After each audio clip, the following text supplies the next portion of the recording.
The way that I spoke to my team was pretty shit. As a result, I think a few of them are a bit upset. Are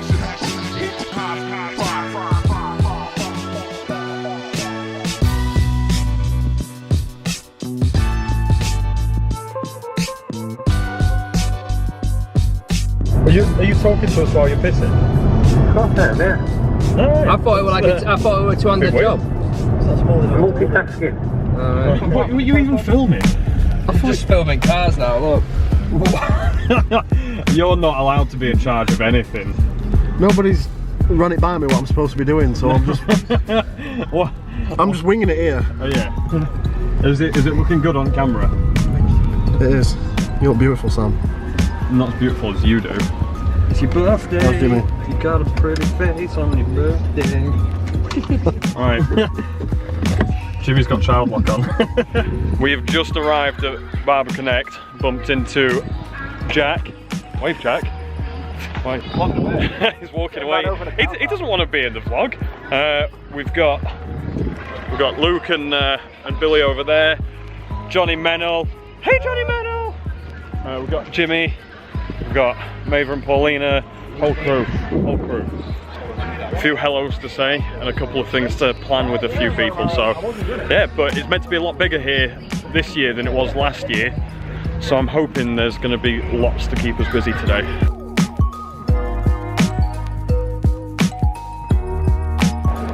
How's it going? Good. Yeah, almost ready to start the day. Yeah? Almost over into the day, yeah. Nice.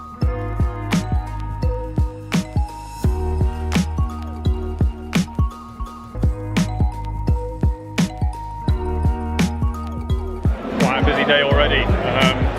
Both Johnny and myself seem to be pulled here, there and everywhere to talk to everyone. People all over from all around the world. So yeah, it's really interesting, really good to see everyone here.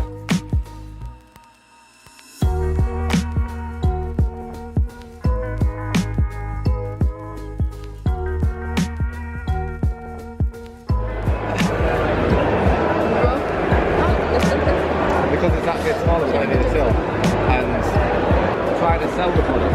Have it, isn't it? Yeah.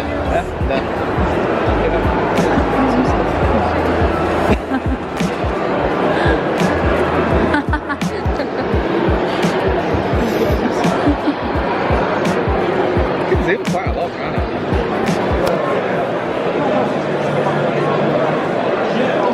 Just press it again when you're done. So while we were at the show, Jimmy decided to palm off the camera because he was being too lazy to be a cameraman. And poor Jack had to be the cameraman. So most of the footage that you've seen of me walking around and stuff like that, it's all Jack, none of it Jimmy. Johnny is just being lazy at the back. Just being lazy. So, just so you all know, it's all thanks to Jack, this vlog. The entire episode is thanks to him. At least a good 5 minutes. And Paulina and Maver have helped, but Jimmy and Johnny, nothing. The great thing is about coming to a show like this, and I was saying this to the guys earlier from one of our competing brands, is that when we come to places like this, we very rarely exhibit. We kind of rotate all the stuff that we do because there's so much going on. And we're having even more of a powerful response by doing that. You know, people are coming up to us, we're managing to sort out all kinds of different things. We're doing strategy meetings while we're at them. We're meeting new clients, and we don't have that huge bill that's coming along with being at the show where you just meet the same people. We're utilising these shows in a very different way, and that seems to be very good. What we do have to be aware of though is we don't want to fall out of the loop. So we do these shows on a loop basis, so we kind of do one, miss a couple years, do it again.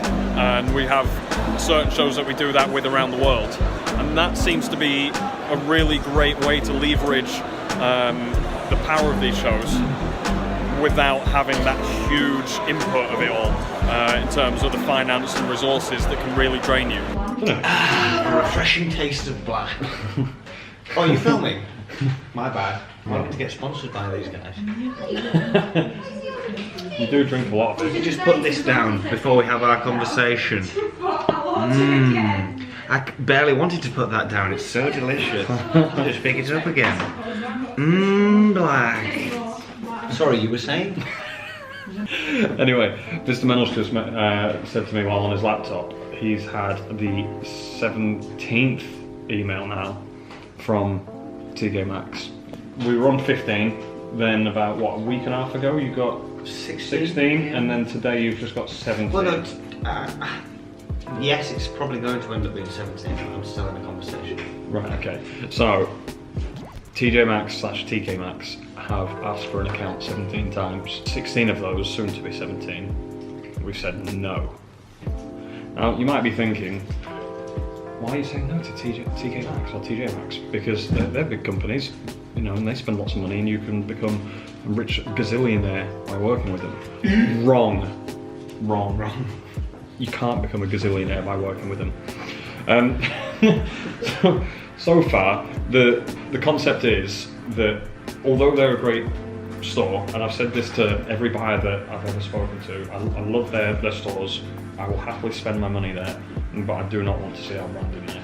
For me, one of the big things is the brand reputation that's associated with being in there. Yeah. And that's an issue that they can't get around. You know, their trucks drive around the street and on the side says up to 60% off. They're a discount store. So even if we were in there and they were selling it at full price, Yeah. I wouldn't be happy about products being in there. Most people use them to unload like old stuff. Was done previous years. And I love their brand. Don't get me wrong, but I can't foresee Apothecary 87 being a company that goes in there. One of our biggest strengths actually is that we've not been afraid to say no to companies who aren't right for us, just for the sake of a quick invoice, a quick quid, a quick dollar.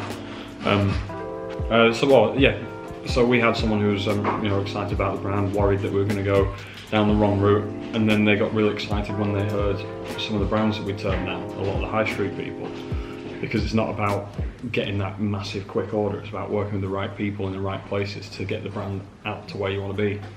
That's the key. Hey guys, I'm IR Dom, follow my photography work. I love cameras, just love cameras. In a weird way, I fantasize about them. Alright Sam, I heard you're like the best CEO. This is true. I'm pretty sick of photographer-sizing. I think you should, mate.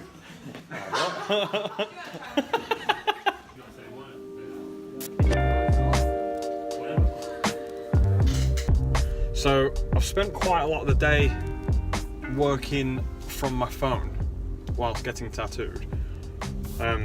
Calling people, emailing people, various other things. And that has helped quite a lot. But I'm just heading back to the office now. So I've got a call off Mr. Criddle, who is telling me that I need to go and sign loads of documents. So I'm gonna head down there quickly. But even on a day off, it's just been such a crazy day. In here should be a bat from our new friends, Pillbox Bat Company.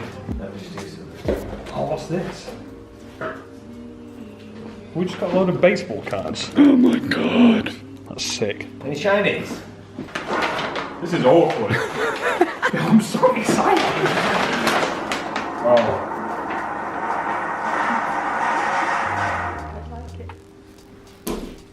That's thick. Whoa, Jesus, that's a fat end.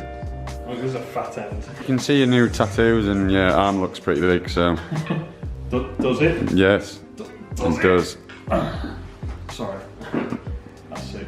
Right, new man glove design. We have got some tweaks to make. Also, we're going to get our own little enamel design. Methinks, tweak the size of this, this bit here, the logo. I think maybe black.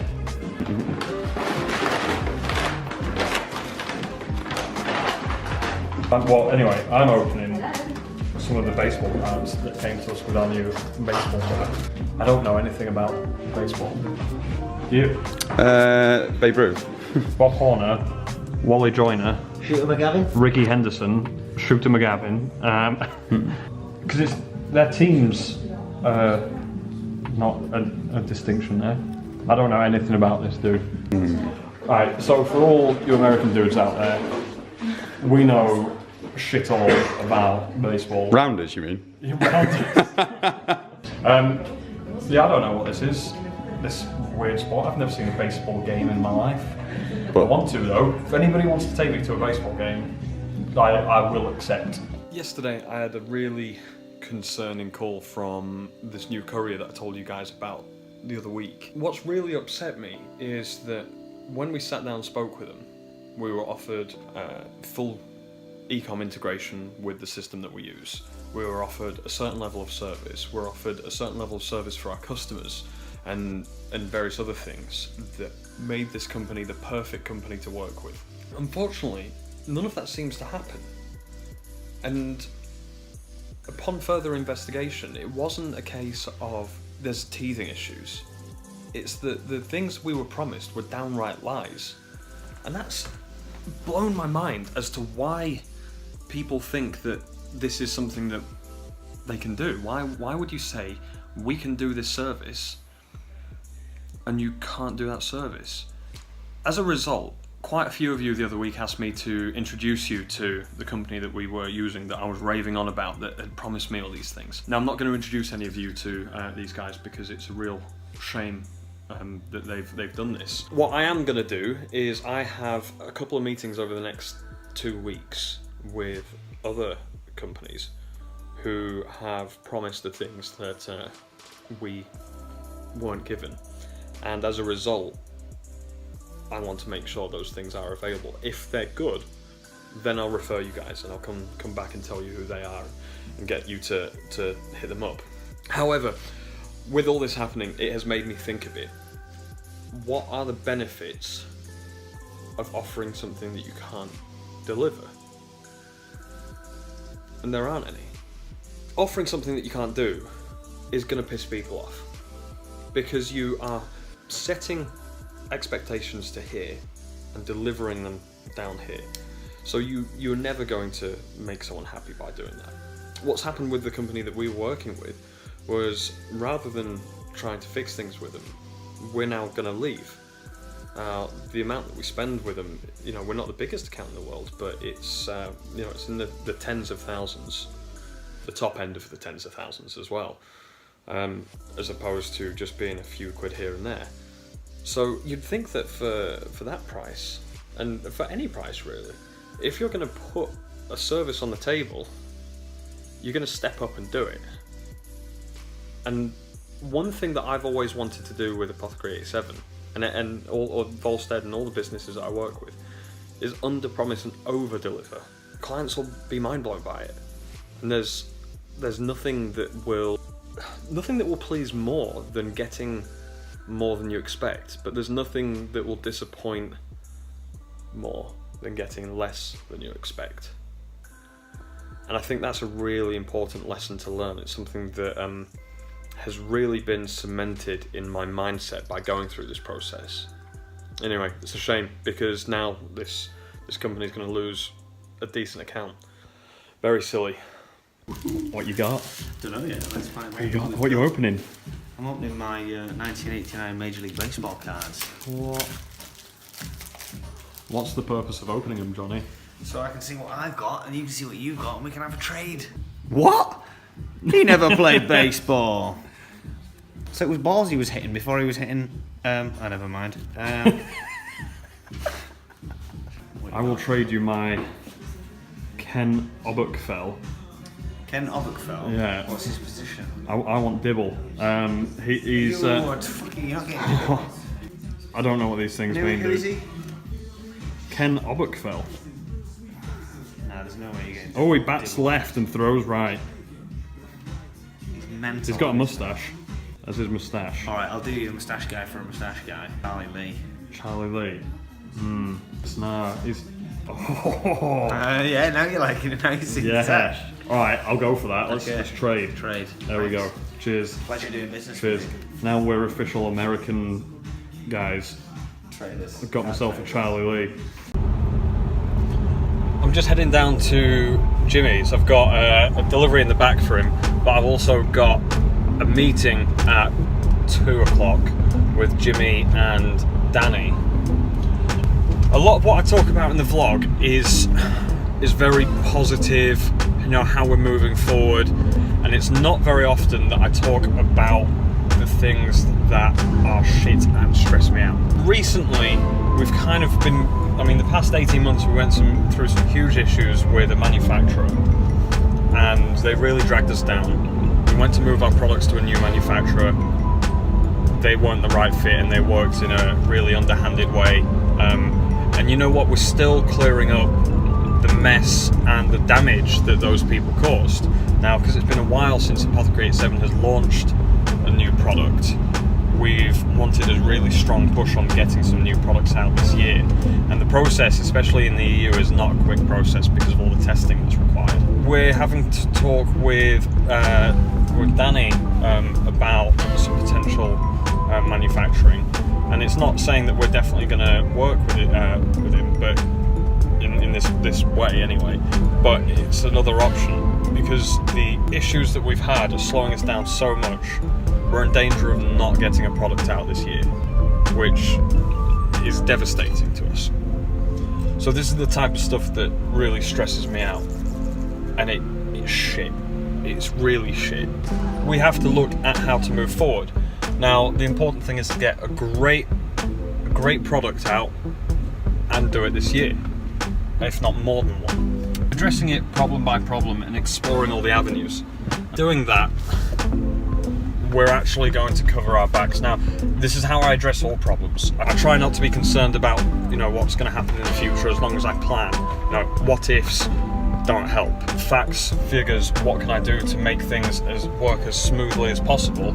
That's where I need to be in business, and that's what we do our best to try and achieve. That's what we're going to try and implement now, to focus on what the problems are and how to mitigate them. Simple as that. But it still gets me stressed. I always said this vlog would be a way to document what happens in my work life, and I don't really talk about the bad stuff enough. You know, my workload is just insane. There's days when shit just doesn't go right. Today's been one of those days. We had an issue with a prank in the office the other day that went too far, and I had words with the people involved. But then when I actually did, looked into things, and it involved more of the team. So I sent an email out of anger talking about the implications, the punishment that people would get if something like that happened again. Yeah, and you know what? I think it was quite out of character of me. But anyway, I still sent it, and I shouldn't have. No, scratch that. I should have, but I should have said it in a different way. The way that I spoke to my team was pretty shit. As a result, I think a few of them are a bit upset, rightly so. But I've sat down with them, or a few of them today. I've sent a few messages. I've also sent an email to the team apologising. I think it's important to actually hold your hands up when you're wrong. Don't just have an ego about things. And by no means do I think the original issue is any smaller than it was or any less impactful than it was. But I didn't handle it right, and that's the key issue. So I've spoken to a few of the guys trying to find out what's happening. And personally, I feel that things have been so busy here. I've neglected the concept that I wanted to build this business that was really fun and exciting to work in. And there are aspects of that, but I don't think there's enough. And I think that due to the manufacturer issues that we've had, there's been a lot of increase in workload and a decrease in the available support that we've been able to give, because everybody's workload has increased. Therefore, we can't help each other as much. That feeling of family has had a few holes in its bucket. Now it's my time to fix that, because that's my fault. Monday, I'm going to start with just a team meeting. Every Monday, we're having a new meeting in. I think that it's going to be a step towards something powerful. I think it's going to be a way to start getting everybody talking to each other again and things going in the right direction. But this meeting, I want to use it as a way to find out what people are feeling and work out how to create that company that I've always wanted to create, you know, that fun, exciting company to work for. If it's not something that you love doing every day, why are you doing it? And that goes for everyone in the team as well as me. So now it's my time to fix that. But yeah, for the team who do watch the vlog, you know, sorry. and let's do this. I can't do it on my own, so let's get the team together to do this together. Let's do something special, something big, something powerful, and let's make this a company and a brand that can brag to the world how excited its team are to be a part of it. Not just because of things we're doing with the company and the product, but the things that we're doing internally. It's 5:45 now on Friday, and I'm heading into Sheffield. We've signed up a new client with Media 87, so we're just going in for our first strategy meeting. We're going to be working with them for a minimum of 4 months, so I'm quite excited to get stuck in, really. This is a really interesting one. A lot of clients that we see, big and small, and we're building up quite a decent client list already. A lot of the clients that we see, big and small, are always looking for ROI. That's the main thing, ROI. A lot of the time, marketing agencies will push brand awareness and they'll push other things.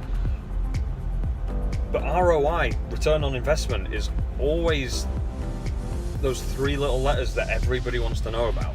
So we're going to be really focusing on this, and we're going to be looking at the first month in particular hitting a certain level, along with making sure that we bring back a lot of information on the brand's clients, their audience, and do a lot of learning. This is quite a cool brand, actually, so I'm really happy to be working with them. One of the difficult things that I found with Media 87 so far is because we're quite a small team, but we're spread out over Preston, Leeds and Doncaster. At the moment, one of the hardest aspects of running it is the distance between us and the fact that we have to communicate so regularly to get things done. We're actually looking at using the 87 offices as the hub for Media 87, and we'll be growing a lot there. So I'm hoping to get the guys down, Deck and Carl, to work within the offices relatively soon. If we can do that, we're going to be able to ramp up what we do much quicker, focus on the processes, what the standards should be, how we operate, the things that need doing, and just make things happen a lot faster for our internal work. Always difficult doing things when people are working remotely. I have to say, the times that I've really struggled in business, where you have to go above and beyond to make things work, is when people are working remotely. And that happened in the US for us, really difficult, especially as we were set up in LA, so there's an 8-hour time difference, 8,000 miles, something like that. Now the time difference is much smaller, the distance is much smaller, but again, just not being in the same office does make things harder. So we are going to be focusing on that as an area to grow for ourselves. Hopefully that'll be happening sooner rather than later. Burning out, there we go. Oh, you can see me! But again, just keeping you guys updated with what we're doing and how we're growing, what our plans are. I think tonight's meeting's probably going to go on till round about 8:30, 9 o'clock, and then I've got to drive home, so it's not going to be too bad, but it is quite late for a Friday night, and I am knackered after this week. Knackered, so we'll see what I'm like this weekend, because I've got more work to do this weekend. Anyway, wish me luck, guys.